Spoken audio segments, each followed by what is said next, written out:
Dans notre deuxième partie sur la différence, ou plutôt le choix entre relation ou religion, nous pouvons étudier dans Luc chapitre 7, du verset 36 à 50, cette histoire où Jésus a été invité chez un pharisien.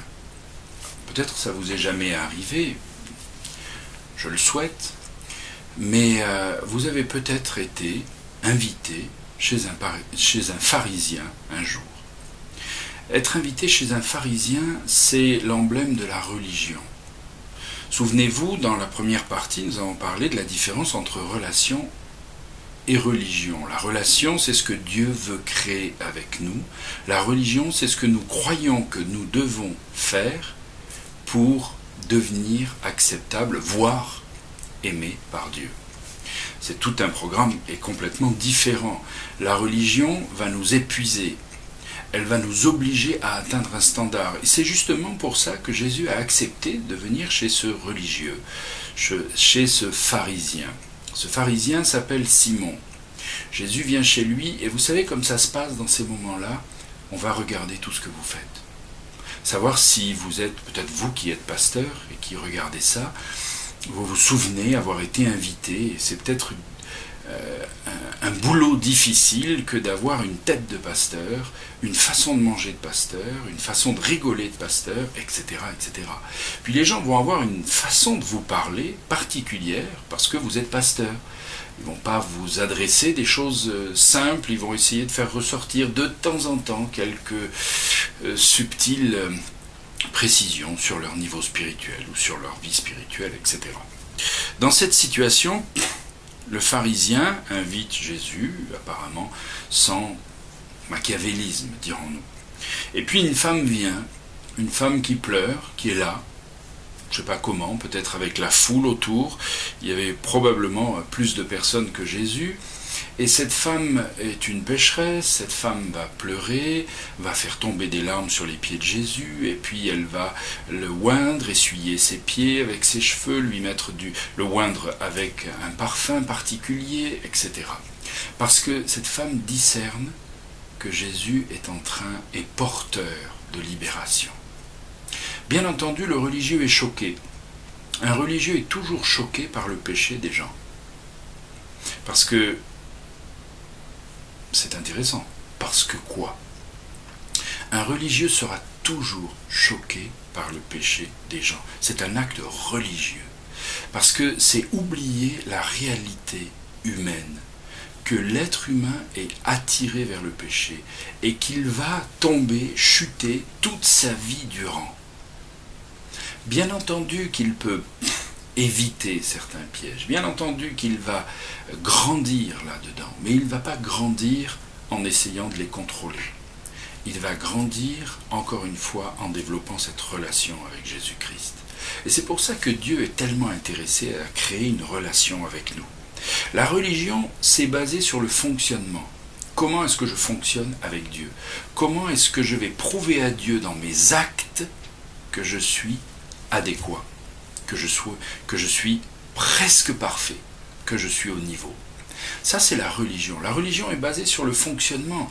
Un couple va être en crise et le mari et la femme vont se reprocher de ne pas bien fonctionner. Mais un couple peut être en crise et fonctionner parfaitement. Ma femme était parfaite, mon mari était parfait. Vous entendez les gens dans les rendez-vous de conseil, tout allait bien. Ils étaient bien, mais je ne sais pas ce qui m'a pris, je suis parti. Je ne sais pas ce qui m'a pris, j'ai eu une aventure, etc., etc. Pourquoi? Parce que fonctionner n'est pas créer une relation. Et dans le cadre d'une église locale, vous pouvez avoir des gens qui fonctionnent bien, qui fonctionnent comme des chrétiens, mais qui n'ont pas de relation avec Dieu. Vous avez des gens qui peuvent rester 10 ans dans l'église. Vous avez des gens qui sont des prédicateurs, des pasteurs, et qui n'ont pas le temps, soi-disant, d'avoir une relation avec Dieu. Certains Américains ont fait une étude en demandant à plusieurs pasteurs, de façon très honnête, de leur demander combien de temps par jour ils passaient dans la prière. Que des pasteurs. Et ils sont arrivés à une moyenne de 2 minutes. par jour. Étonnant quand c'est votre métier. Mais la chose est importante parce que cela nous révèle que la relation est quelque chose que je vais devoir développer. Le fonctionnement, je peux l'apprendre et y répondre tout de suite. Je peux fonctionner comme un ami avec un ami. Mais si je n'ai pas une relation, il y aura un goût de manque quelque part. Je peux fonctionner avec mes parents ou avec mes enfants. Je fais tout ce qu'il faut. Je leur paie des vacances, je leur paie des études, je leur paie des habits, je leur organise leur chambre. Ils ont voulu un ordinateur, ils ont un ordinateur. Ils ont voulu des vacances, ils ont eu des vacances. Ils ont voulu un vélomoteur, ils ont eu un vélomoteur. Je fais tout ce qu'il faut. Ils n'ont pas à se plaindre. Et pourtant, ils passent une période de crise où ils ont un manque terrible. Où un enfant va être tellement frustré parce qu'il a suivi l'école du dimanche, il a suivi le groupe de jeunes, il a tout suivi, et tout à coup, il disparaît avec un garçon qui sort de je ne sais où avec sa magnifique moto, et cette jeune fille a tout quitté en un clin d'œil. Pourquoi ? Pourquoi ? Parce que la religion ne garde personne. La religion enferme les gens, et dès que les gens trouvent la clé, ils partent. La relation, elle libère les gens. Et quelqu'un qui est libéré est attaché pour toujours. Vous serez toujours attaché aux gens qui vous ont donné de la liberté. C'est paradoxal, mais c'est la réalité du christianisme. Le christianisme est là pour libérer les gens de façon à ce qu'ils puissent s'approcher. Et quand ils s'approchent, ils savent qu'ils sont libres de s'approcher, libres de repartir, mais libres de revenir en tout temps. L'histoire de cette femme qui a été libérée, choquant l'entourage religieux, en se disant, mais est-ce que Jésus est au courant? Si vraiment c'était un prophète, nous dit le verset 39, si vraiment c'était un prophète, il saurait que cette femme est pécheresse. Et bien sûr que Jésus le savait, mais il avait besoin de la pardonner pour la libérer. Quand cette femme a été pardonnée, elle sera attachée à Jésus pour toujours. Eh bien, nous allons découvrir la même chose.